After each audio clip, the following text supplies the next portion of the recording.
Okay, now that we have our cleaned cases dried, go ahead and transfer them over here to our case prep station. Put them back into our cup.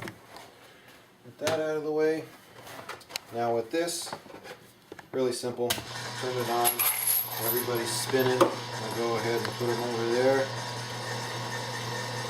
Go like that. Primer pocket on that one's clean, nothing to do.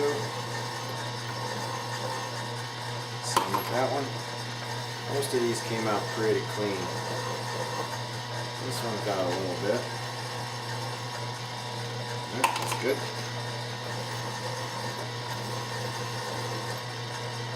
That one's dirty.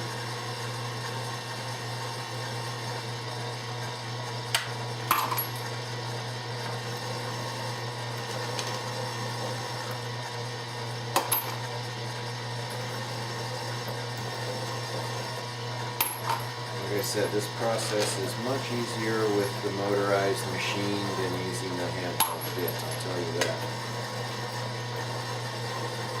But if you're just getting started, you're on a budget, you don't want to invest too much in equipment, the handheld bit will get you by. Eventually you'll need to upgrade to something like this.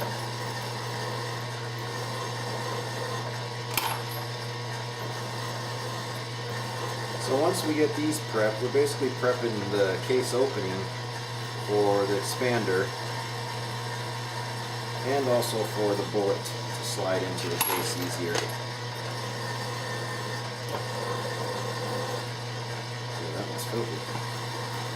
Sometimes those pockets get caked in there really good. You gotta just break it free.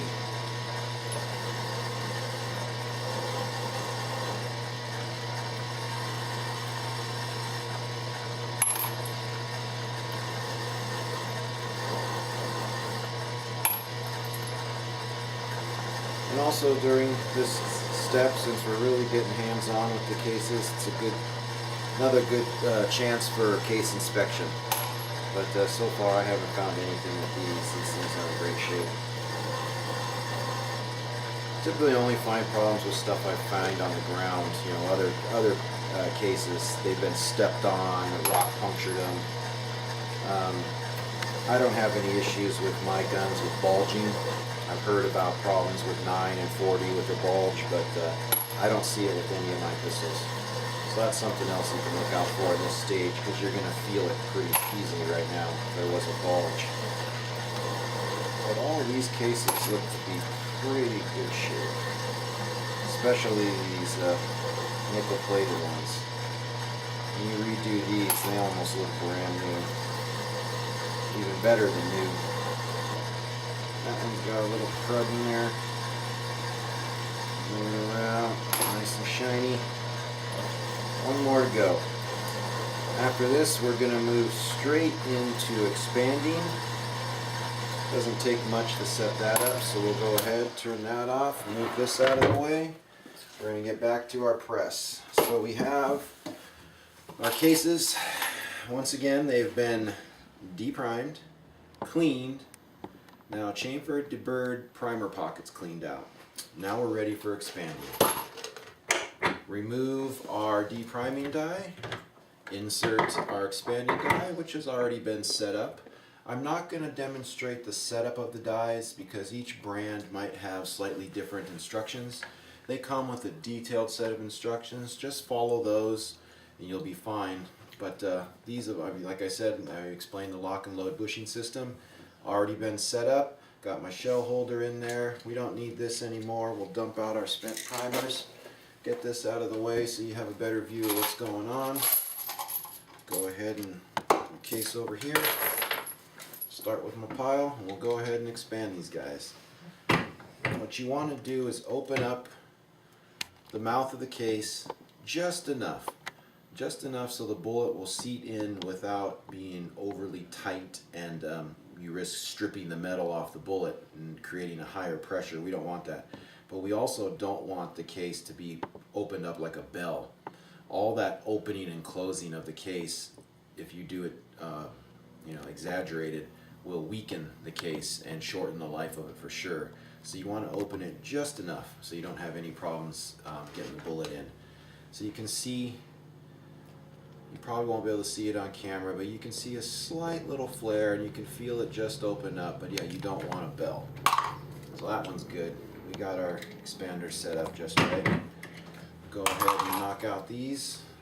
This here is just a boom boom process. The only thing you want to make sure is you got it lined up in your shell holder, because if it doesn't line up, you'll have something like this and it just won't go. And if you force it, you will damage your case.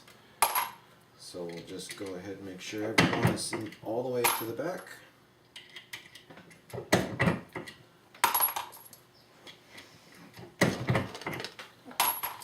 And during this step too, if there was a little kink in the mouth, this would kind of smoothen it out also. So if you had something you noticed, you'll see if this step takes care of it. If not, go ahead and discard the case. Just not worth risking it over one more round.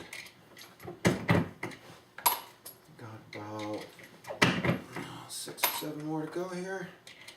This process goes pretty quick. Just make sure they're all the way in there. You don't want to damage them after going this far. So after we get these expanded, we'll move on to re-priming them. And that'll be the last step in our case preparation. So now we have those ready to go, expanders out. Now when it comes to re-priming them, there's 2 ways to do that.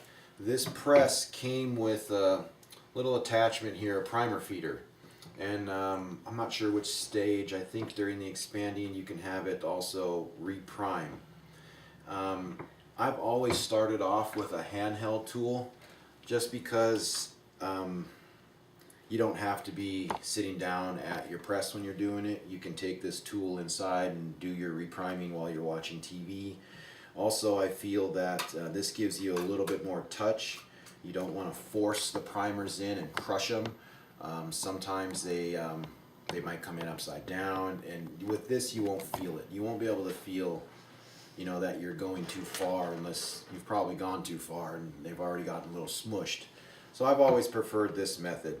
Pretty simple. It has 2 sides, one for small or large primers. This will be the large primer hole, small primer hole. Very little difference between the two, but you'll definitely see one is smaller. Also, the tool comes with, there's a spring here, and this is the pin for the small primers, and there's another one for the large primers. So you set this tool up for what you're going to use with 9mm. It's small pistol primer. I believe 940 are both small pistol primer. 45 would be large pistol primer. There are exceptions to that. Blazer Brass, I believe, uses a small pistol on 45. So with this, we get it in there, press that spring down, and we're going to take our shell holder, slide it in there. It should kind of fit easy. Once we take the tension off, that should come up. Oh, we've lost our little arm down here. There we go. Now it's ready to go. Simple. Tray comes off. Remove the clear lid. We have our primer tray. We take our primers. I know I have a less than 20. There's 10 in a row. Simply lay them in there. Open side up. I only got 10, so let's go ahead and try that one more time. It's going to be tough now that I've already done that, but we'll get it. So now, obviously they're not all face up. Go ahead and give it a little shake. It's got little ridges in here to kind of help turn them over. We got them all but one. I'm going to isolate him out and just kind of flick them there. There we go. You kind of need to get these not in the center, away from the edges. The lid goes back on. There's an opening here and then a close here to close off the side you're not using. Make sure you have it lined up. Looks like I'm good. Should click in. Now we are ready to reprime our cases. So I'll go ahead and move myself ahead of the press so it's not blocking the view here. And we'll dump these out. I lost one. Alright, so same thing, shell holder, opening facing me, like that, press it in. They are seated Actually, these are silver and they match. It looks really nice. Give this a little shake. Another one comes down. All you got to really make sure is it's facing the right direction. Slide that in all the way. Give it a squeeze. If you have to really give it a lot of torque, then something's wrong. Back off and try again. You don't want to get the primer halfway in and find out it won't go, because now it's stuck in the shell holder and you're going to be spending a lot of time getting it out, more than likely popping a primer in the process. So if you have to give it a lot of force, like this one I just did, go ahead and rotate it around. Maybe there's something wrong with this one. It doesn't want to go in, so it's a good example. Let's set it off to the side. See if maybe it's this primer. Sometimes they get bent.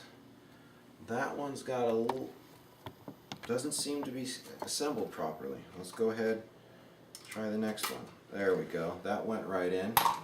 Let's go back and use this case that we had trouble with. That went right in.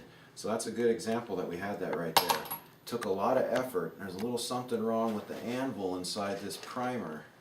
It is not seated all the way, so it was causing problems. So that one there is going to be discarded. So it's a good thing we found that. So I could point out an example of not over squeezing. I feel that using this press, I probably wouldn't have detected that. Would have probably forced that in. Wouldn't it have been a good reload. That one would have been real easy. Something else you'll find, if, especially with 9, I find, it's happened with brass that I've found, is they'll have a military crimp. Their military surplus, a little extra material around the primer pocket that helps it stay in place. You can definitely pop them out, but repriming those with the crimped pockets, they won't go in. You'll have to remove some material. Well, you could use your RCBS station. When we're doing the case mouth, you just flip over the end, remove a little bit of material. You can test fit until the primer fits. Or if you don't want to spend the time with that, just discard the military crimp brass. I don't run into it too often. But it happens once in a while. So we're getting this. Go ahead and knock these out. Oh, I think I just ran into one right there. Yep, there's a good example. If you want to zoom in on this, I don't know if you can see it, but right at the end of that, there's a little bit of green kind of dye and a little extra ring. It's not quite as open as a regular case. I'll take another one right next to it, and you can see that the whole, this is the one with the crimp, no, this is the one that does not have it. So you will run into this from time to time. I tend to only really run into it with 9mm. So I'll move that to the side. We don't want to slow our process down too much. We can, and then I can show you how to massage that one so it'll still work for you.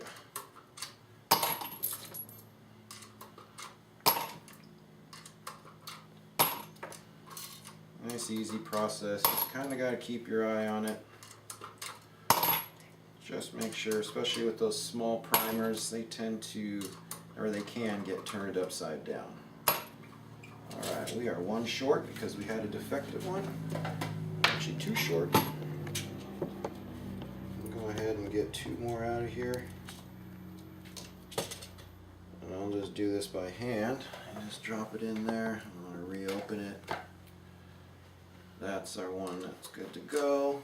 Okay. Set that off to the side. This primer is no good. I'm going to dispose of it. Okay, now I'm going to show you how to handle a crimp primer pocket. Go ahead and get our station, turn it on. We're going to just remove a little bit of material. You don't want to go too much because then your primer is loose and your case is ruined. Kind of wobble it to the edges to get that little line. This one's nice because it has a little line that I can see. And if I can get that line on, then I know the primer will fit just well. Okay, let's go ahead and try that. Like I said, you don't want to remove too much. There we go. Blend it in. Okay, now I'll try it. Oh, yep, went right in. A little bit of pop. So there we go. Now we got them primed. Actually, we went through the whole process of case prep. So I'll go ahead and summarize for you now. We went ahead, took our dirty cases, we de-primed them, cleaned them, chamfered, deburred, cleaned the primer pocket, and then we went ahead, expanded them, and then reprimed them. So now we have, in this first part of this video, we've shown you how to take your dirty brass, your dirty cases, and prep them for reload. So if you want to join me in the second part of this video, I'm going to take these exact same cases that I have, and I'm going to powder them and put a bullet in them. And during that video I'll talk about bullet selection, powder selection, just give you a little bit of info where you can get your load data and stuff like that. So thank you for joining me for this video. I enjoyed making it. I felt like it was something I could make and help somebody. I needed the help when I got started, and I had a friend that helped me, but for those that don't have anyone to show them, I hope this video has been helpful, and stay tuned for the second part. Thank you.